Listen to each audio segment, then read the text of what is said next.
الله أكبر الله أكبر الله أكبر الله أكبر الله أكبر الله أكبر الله أكبر الله أكبر الله أكبر لا إله إلا الله والله أكبر الله أكبر ولله الحمد الله أكبر الله أكبر الله أكبر الله أكبر الله أكبر الله أكبر لا إله إلا الله والله أكبر الله أكبر الله أكبر ولله الحمد الله أكبر الله أكبر الله أكبر الله أكبر الله أكبر الله أكبر لا إله إلا الله والله أكبر الله أكبر ولله الحمد الحمد لله حمدا كثيرا كما أمر ونشهد أن لا إله إلا الله وحده لا شريك له إرغاما لمن جهد به وكفر ونشهد أن سيدنا ونبينا ومولانا محمدا عبده ورسوله سيد الخلائق والبشر أما بعد فقد قال الله تعالى في القرآن المجيد فأعوذ بالله السميع العليم من الشيطان الرجيم بسم الله الرحمن الرحيم وقال إني ذاهب إلى ربي سيهدين رب هب لي من الصالحين فبشرناه بغلام حليم فلما بلغ معه السعي قال يا بني إني أرى في المنام أني أذبحك فانظر ماذا ترى قال يا أبت افعل ما تؤمر ستجدني إن شاء الله من الصابرين فلما أسلما وتله للجبين وناديناه يا إبراهيم قد صدقت الرؤيا إنا كذلك نجزي المحسنين إن هذا لهو البلاء المبين وفديناه بذبح عظيم. ورد في حديث النبي صلى الله عليه وسلم قال أصحاب النبي ما هذه الأضاحي يا رسول الله قال سنة أبيكم إبراهيم قالوا وما لنا يا رسول الله قال لكل شعر حسنة والصوف يا رسول الله قال لكل صوف حسنة أو كما قال عليه الصلاة والسلام. ہم تو ستائش اللہ رب العالمین کے لیے ہے. ہم سب اللہ کی بڑائی و بزرگی بیان کرتے ہیں. وہی کریٹر ہے, وہی سسٹینر ہے, the most beneficent, the most merciful وہی ہے. پوری کائنات اسی کے قبض قدرت میں ہے.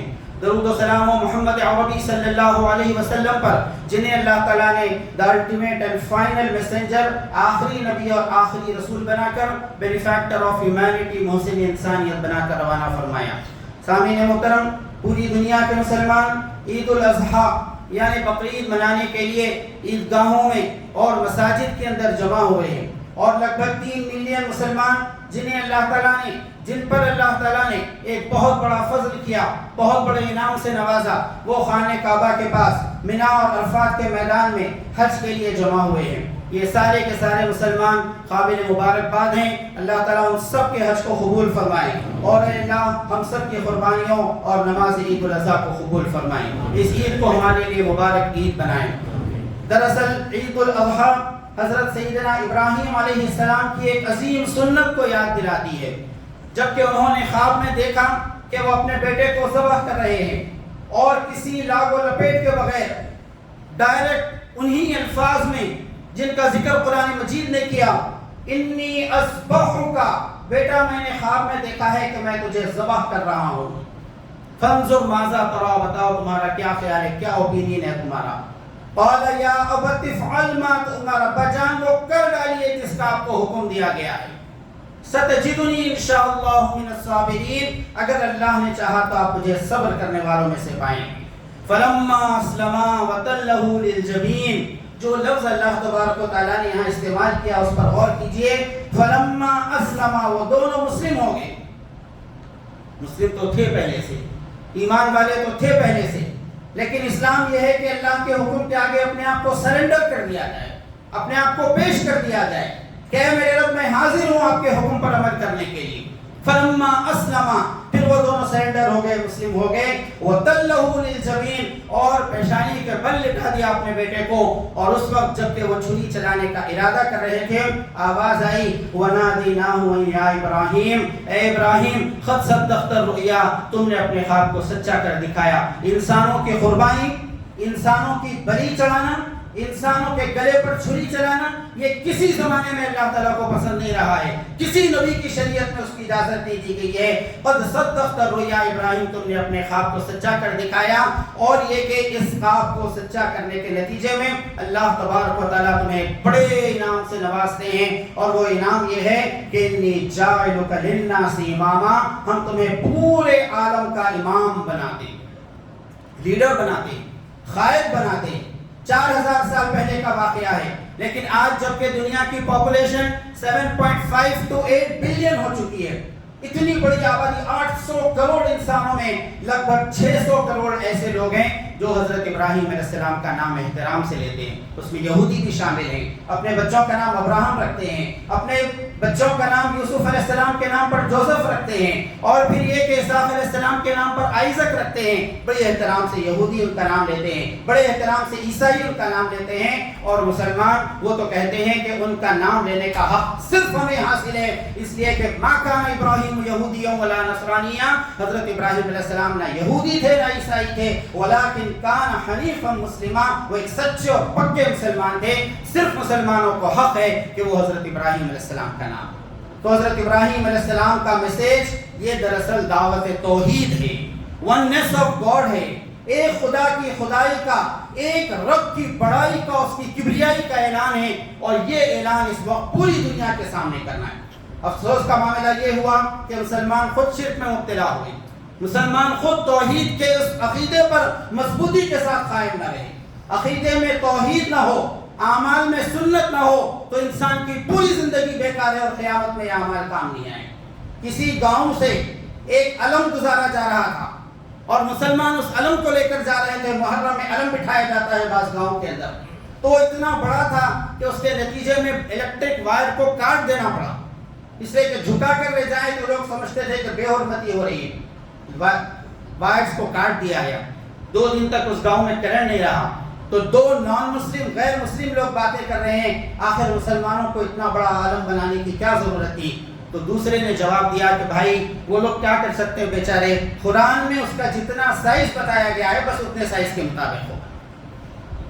تو ہم نے قرآن پڑھا نہیں، قرآن کو ہم نے سمجھا نہیں، اس کا تقاضا ہم نے ادا نہیں کیا، علم پرستی کے اندر مبتلا ہوئے، شرک کی مختلف قسموں کے اندر مبتلا ہوئے۔ اس کا نتیجہ یہ ہوا کہ اس ملک میں گاجر اور مولی کی طرح کاٹے جا رہے ہیں، اور یہاں نہیں پوری دنیا میں ذلیل اور رسوا ہو رہے ہیں۔ تو اگر مسلمان یہ چاہتے ہیں کہ زمین پر غلبہ اور اقتدار ہو، عزت کی زندگی انہیں نصیب ہو، تو پھر حضرت سیدنا ابراہیم علیہ السلام کی زندگی انہیں میسیج دیتی ہے، انہیں پیغام دیتی ہے کہ وہ پھر سے اس توحید کو مضبوطی سے تھام لیں، اور جس توحید کا حکم تمام پیغمبروں کی دعوت میں مشترک ہے کہ اللہ کی عبادت کرو، اس کے علاوہ کسی کی بندگی، کسی کے آگے نظر و نیاز، کسی کے آگے رکوع، کسی کے آگے سجدہ، کسی کے آگے منت، کسی کی قسم نہیں ہوگی، اللہ کی قسم کھائی جائے گی، اسی کے لیے عبادت کی جائے گی، اسی کی بندگی کی جائے گی، اسی کو اپنی مصیبتوں اور پریشانیوں میں پکارا جائے گا۔ یا ایھا الناس انتم الفقراء الی اللہ، اے انسانوں تم سب اللہ کے آگے محتاج ہو، تم سب اللہ کے آگے بے بس ہو۔ جب تم اللہ کو سچے دل سے پکارو گے تو اجیب دعوت الداعی اذا دعانی، میں ہر پکارنے والے کی پکار کو سنتا ہوں اور اس کا جواب دیتا ہوں۔ حضرت ابراہیم علیہ السلام کی زندگی دعوت اور پروپیگیشن والی زندگی۔ انہوں نے جب یہ محسوس کیا کہ قوم کے لوگ شرک میں مبتلا ہیں، سورج کی پوجا، چاند کی پوجا، ستاروں کی پوجا، بلکہ سیاسی شرک، پولیٹیکل شرک، بادشاہ کو خدا کا اوتار سمجھنا، اور بادشاہ بھی کوئی حکم جاری کرتا تو یہ نہیں کہتا کہ یہ میرا آرڈر ہے، بلکہ وہ کہتا کہ یہ خدا کی طرف سے تم پر مسلط کیا گیا ہے، نعوذ باللہ۔ سیاسی شرک کے اندر وہ لوگ مبتلا، اور اس ماحول کے اندر حضرت ابراہیم علیہ السلام کھڑے ہو گئے، اپنے والد کو مخاطب کیا، یا ابت لم تعبد ما لا يسمع ولا يبصر ولا يغني عنك شيئا، ابا جان ان چیزوں کی عبادت کیوں کرتے ہیں جو نہ سن سکتے ہیں، نہ دیکھ سکتے ہیں، نہ جواب دے سکتے ہیں۔ قوم کو مخاطب کیا، ایڈریس کیا، بادشاہ کو ایڈریس کیا، سب کو توحید کی دعوت پیش کی، اور اس کے نتیجے میں ان کو آگ کے حوالے کر دیا۔ اور پھر اللہ تبارک و تعالیٰ نے اس آگ سے حضرت ابراہیم علیہ السلام کی حفاظت۔ 1 لاکھ سے زیادہ نبی اور رسول دنیا میں آئے ہیں، کئی انبیاء کو قتل کیا گیا۔ وَيَقْتُلُونَ النَّبِيِّينَ بِغَيْرِ الْحَقِّ، قرآن کہتا ہے بے شمار نبی ایسے گزرے ہیں کہ جن کو قتل کر دیا گیا، لیکن جو رسول دنیا میں آئے ہیں کسی رسول کو دنیا قتل کرنے میں کامیاب نہیں ہو سکی۔ حضرت ابراہیم علیہ السلام اللہ کے رسول تھے، جنہیں نئی کتاب اور نئی شریعت دی جاتی ہے وہ رسول کہلاتے ہیں۔ حضرت موسیٰ علیہ السلام اللہ کے رسول تھے، اور پانی میں جب لوگوں نے سمجھا کہ وہ غرق ہو جائیں گے تو لا آف نیچر کو تبدیل کر دیا جاتا ہے، رسولوں کو بچا لیا جاتا ہے، پانی کو روک دیا گیا اور موسیٰ علیہ السلام کو بچا لیا گیا۔ آگ جلانے کا کام کرتی ہے، اس آگ کو ٹھنڈا کیا اللہ تعالیٰ نے اور اپنے رسول کو بچا لیا۔ تلواریں بانٹی جا چکی تھی، محمد عربی صلی اللہ علیہ وسلم کو قتل کرنے کے لیے ہجرت کی رات، ہجرت کا واقعہ پڑھیے، مکے کی آخری رات تلواریں بانٹی جا چکی تھی، نوجوان اس گھر کا محاصرہ کر کے پورے راؤنڈ کی شکل میں، سرکل کی شکل میں ٹھہرے ہوئے تھے، ان سب کے بیچ میں سے اپنے رسول کو اللہ تعالیٰ نے بچایا۔ تو یہ اللہ کی سنت ہے کہ وہ کبھی رسولوں کو قتل کرنے میں دنیا کبھی کامیاب نہیں ہوئی۔ حضرت ابراہیم علیہ السلام کو آگ میں ڈالا گیا، اللہ تعالیٰ نے حکم دیا آپ ٹھنڈی ہو جاؤ، اور بڑی سلامتی کے ساتھ ان کو نکال لیا۔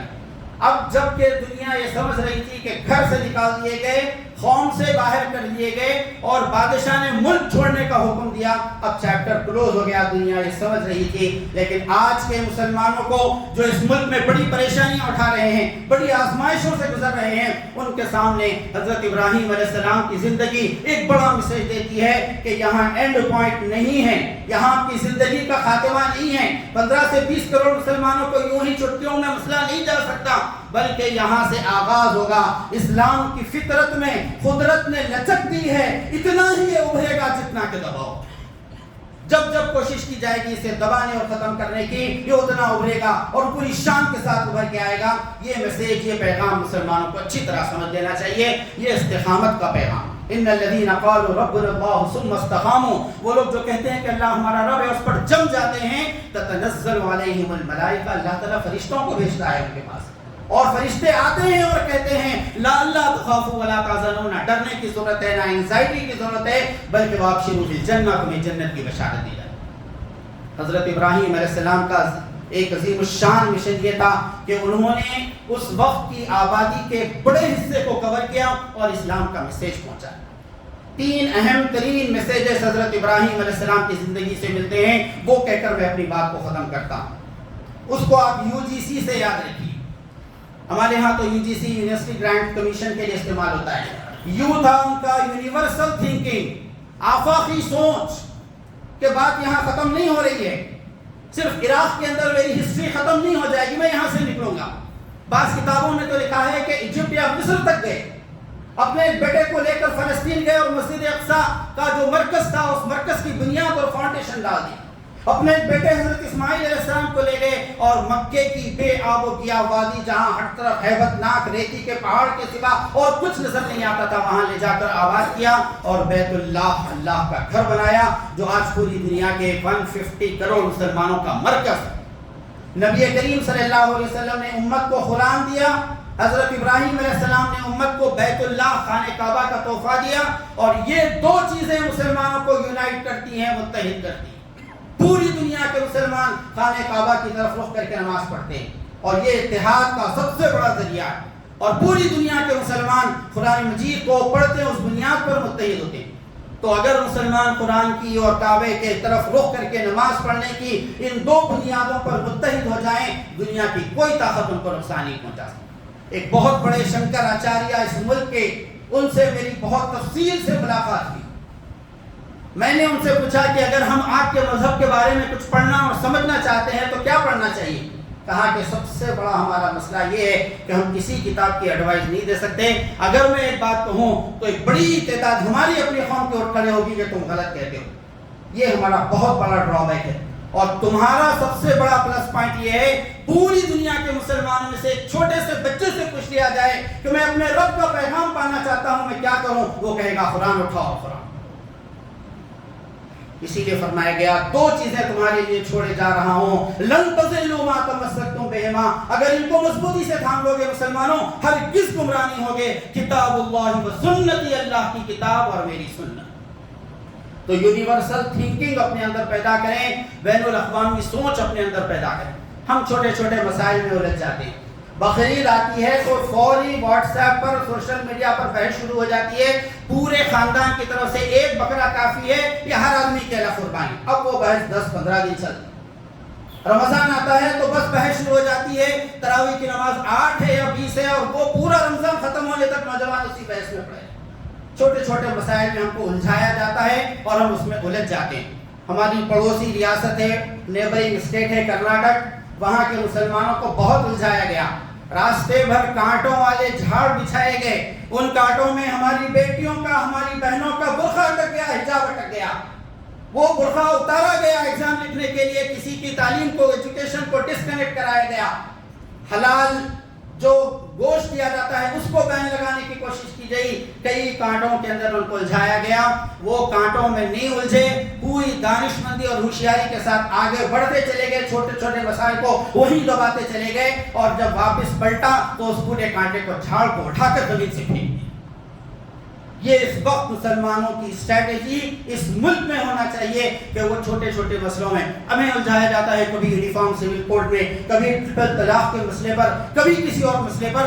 ہم نکلتے ہیں جلوس لے کر، ہم نکلتے ہیں بینر لے کر، ہم اشتعال میں آتے ہیں، پرووک ہوتے ہیں. مسلمان یہ طے کر لیں کہ وہ اشتعال میں نہیں آئیں گے، ان کا آدھا ایجنڈا فیل ہو جائے.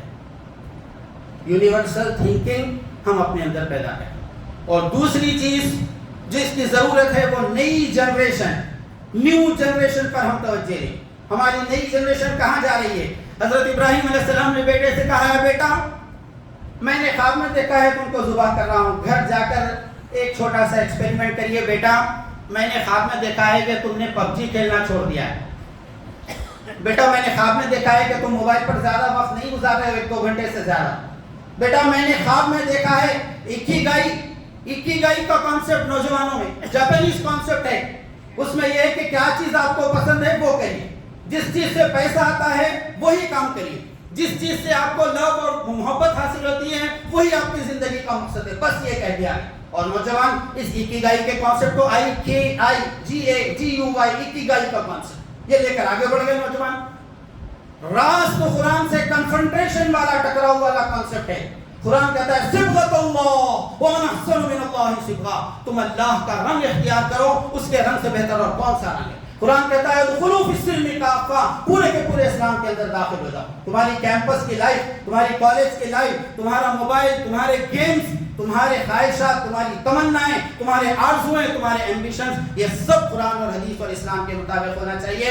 کبھی ایتھیزم سے تم متاثر ہو جاتے ہو، کبھی فیمنزم سے تم متاثر ہو جاتے ہو، کبھی جینڈر ایکوالٹی کے نعرے کے پیچھے بھاگتے ہو، کبھی اسلام کے بارے میں غلط فہمی پیدا کی جاتی ہے، تم اس کا شکار ہو جاتے ہو.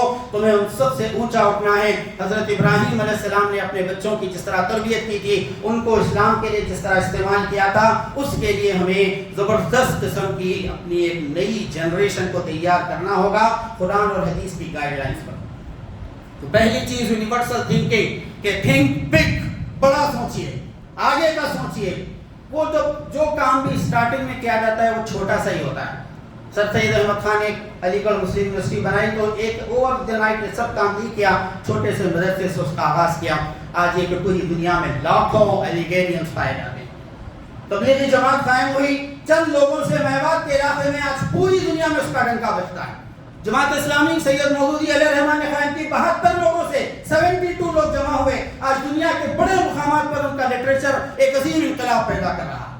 تو آغاز میں کام چھوٹا ہوتا ہے.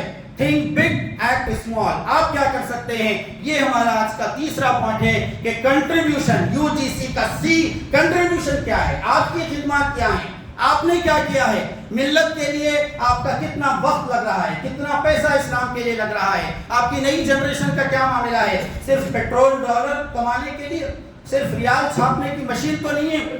ہم دعا کرتے ہیں کہ اللہ ہماری اولاد کو آنکھوں کی ٹھنڈک بنا. گھر میں جا کر اس بات کی کوشش کرتے ہیں کہ آنکھوں کی ٹھنڈک تو ڈالر سے حاصل ہوتی ہے. یہاں مسجد میں دعا کرتے ہیں اولاد کو آنکھوں کی ٹھنڈک بنا. گھر جا کر کوشش ہوتی ہے ٹائر 1 اور ٹائر 2 ویزا مل جائے، اور HB1 ویزا مل جائے، HSMP حاصل ہو جائے، ہائیلی اسکل مائگریشن پروگرام میں ہمارا بیٹے کا نام آ جائے، IITs میں زبردست قسم کا نام، بہترین قسم کا گریڈ انہیں حاصل ہو جائے. اس بات کی کوئی کوشش نہیں ہو رہی ہے کہ حضرت اسماعیل علیہ السلام اور حضرت اسحاق علیہ السلام جیسے عظیم الشان لوگ تیار ہوں جو 4000 سال گزرنے کے بعد بھی ان کا کام، ان کی کنٹریبیوشن کو پوری دنیا مانے.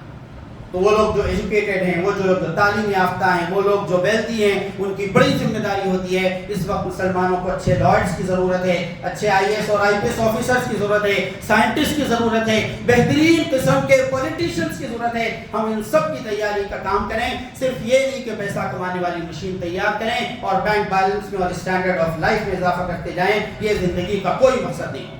تو یونیورسل تھنکنگ پیدا کریں، نئی جنریشن کو اسلام کے لیے حضرت ابراہیم علیہ السلام کی طرح تیار کریں. اور ہمارا کیا کنٹریبیوشن ہے؟ وہ فلسطین سے لے کر مکہ مکرمہ کے درمیان ایک لمبا اسٹریچ ہے، وہاں پر حضرت ابراہیم علیہ السلام گھومتے اور پھرتے تھے اور اسلام کی دعوت دیتے تھے. اور اس راستے سے آؤٹ آف دا وے جا کر ٹرانس جارڈن کا علاقہ، شرق اردن کا علاقہ جہاں ڈیڈ سی واقع ہے، بحر مردار واقع ہے، وہاں پر اپنے بھتیجے حضرت لوط علیہ السلام کو بٹھا دیا اور وہاں انہوں نے اسلام کا میسج لوگوں تک پہنچایا. تو ایک انٹرنیشنل پرسنالٹی تھی. وہ ہماری تھنکنگ ہو، ذہنوں میں وسعت پیدا کریں. کسی کو کافر، کسی کو مشرک، کسی کو بدعتی مت کہیں. لوگوں کو اپنی ملت سے نکال کر مت پھینکیے. دیوبند کے مسجد مت بنائیے. مسجد کے باہر یہ مسجد تبلیغی جماعت کی، اہل حدیثوں کی، یہ جماعت اسلامی کی، اس طرح کی چیزیں ہرگز مت لکھیے. قرآن کی بنیاد پر یونٹی اور اتحاد، خانہ کعبہ کی بنیاد پر یونٹی اور اتحاد، یہ وقت کا تقاضا ہے. اس لیے کہ آج ہمارا سخت امتحان ہو رہا ہے. علامہ اقبال نے کہا تھا، آگ ہے، اولاد ابراہیم ہے، نمرود ہے. آگ ہے، اولاد ابراہیم ہے، نمرود ہے، کیا کسی کو پھر کسی کا امتحان مقصود ہے. اللہ تعالیٰ ان باتوں پر غور کرنے اور عمل کرنے کی توفیق عطا فرما. رب اغفر وارحم وانت خیر الراحمین والحمد للہ رب العالمین.